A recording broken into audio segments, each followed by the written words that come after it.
राम राम मंडळी. काही प्रवास हे फक्त घराबाहेर पडण्यासाठी नसतात, तर ते असतात आपल्या मातीचा इतिहास जवळून अनुभवण्यासाठी आणि मित्रांसोबतचं नातं अजून घट्ट करण्यासाठी. आम्ही चालत राहा ग्रुपचे सगळे मित्र निघालो एका नव्या ऐतिहासिक मोहिमेवर. इतिहास फक्त एकच, सह्याद्रीचे कडे आणि छत्रपती शिवरायांच्या पाऊल.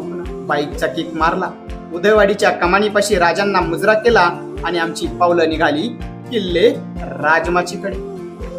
राजमाचीची वाट म्हणजे सह्याद्रीच्या सौंदर्याचा अप्रतिम नजराणा. वाटेत सुकलेली जुनी झाडं जणू भूतकाळाच्या कथा सांगत उभे आहेत, तर त्याच झाडावरून उमललेली ही तांबडी लाल पानं निसर्गाचा नवा जन्म दाखवत आहेत. चढण सोपी नव्हती, पण जेव्हा पाठीवर सॅक आणि सुट्टीला जीवाभावाचे मित्र असतात तेव्हा कितीही कठीण वाट असली तरी ती हसत खेळत पार होते. वळणावळणाच्या वाटावरून जाताना मध्येच घेतलेला विसावा आणि मित्रांची चाललेली धमाल मस्ती. थोडं पुढे आल्यावर समोर दिसले राजमाचीचे ते बुलंद बुरुज, जे आजही शेकडो वर्षांचा इतिहास छातीवर पेलत ताठ मानेने उभे आहेत.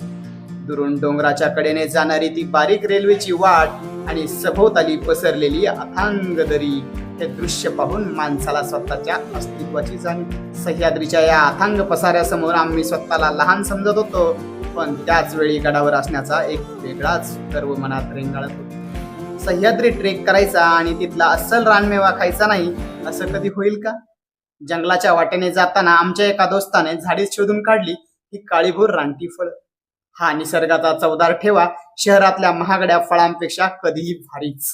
या छोट्या छोट्या गोष्टीच तर आपल्या ट्रेकची मजा द्विगुणित करतात.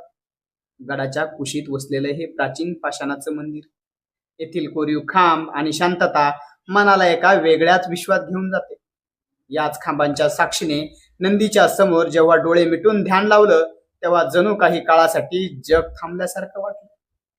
आणि त्यानंतर गडावर असलेल्या महादेवाच्या पिंडीपाशी जाऊन मनोभावे केलेली पूजा, कापूर आणि समईच्या त्या प्रकाशात हर हर महादेवचा गजर करताना संपूर्ण शरीर आणि मनामध्ये अभूतपूर्व ऊर्जेचा संचार झाला.